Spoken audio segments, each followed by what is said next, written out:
possible. 211 in progress at the Bank of America.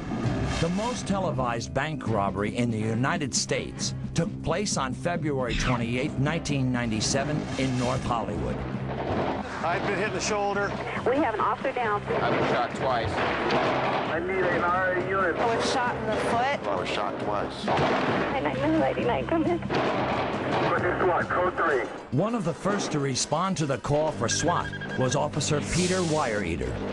There's a terrible feeling that comes over when you hear these officers putting out help calls and people requesting assistance, and there was all this gunfire going on. And as we arrived, we stopped right here on Victory, and immediately upon getting here, we saw some officers and a detective standing here at the corner of the building. So our first reaction was to go forward and find out what was going on. And it struck me that how convenient or how lucky we are that there was an armored car that was parked over on Laurel Canyon in front of that bank, and I was thinking we might have to utilize that. We decided to use Donnie Anderson's car.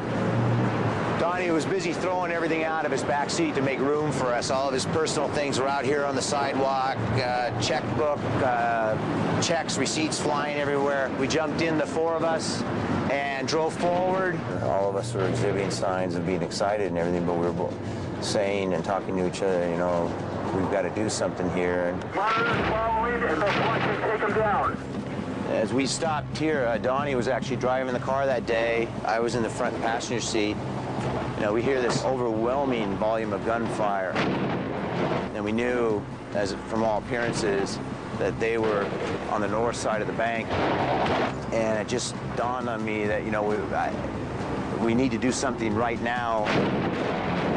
My biggest fear at the time was these suspects might counter-assault or assault the wounded officers that were down.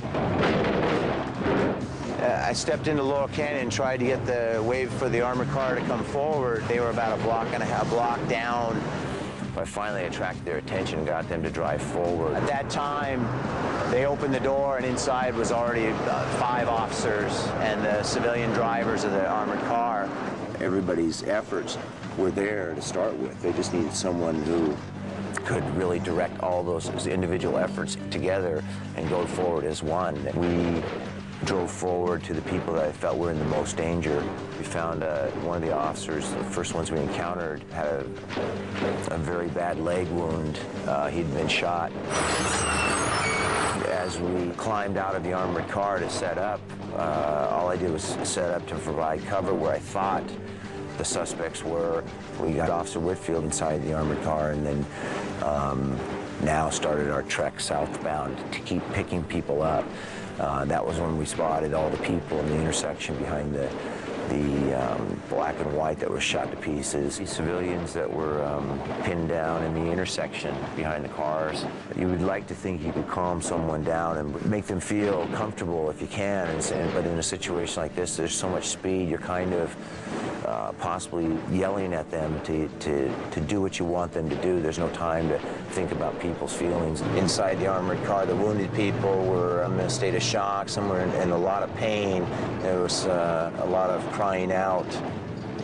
After we retrieved all of these wounded people from the front of the incident up there at the bank, we came right back down Laurel Canyon here with the thought in mind to get him quickly to medical attention, which was back here at the command post. This is about where we stopped the armored car. The bulk of my teammates were now arriving, and they came forward to render assistance. There was no paramedics on the scene at the time. So we took the wounded people, brought them out because of the necessity to use the armored car, and our own EMTs from inside our team started rendering medical aid to them right there. I have to admit, it's exciting being a part of this team and being involved in this, and the real pleasure is the fact that we come out, we're able to take control of the situation, whether it be here or any of the others, and peacefully resolve so many. That's the real pleasure in all of this. 11 officers and 3 civilians were injured during this incident. Remarkably, there were no deaths.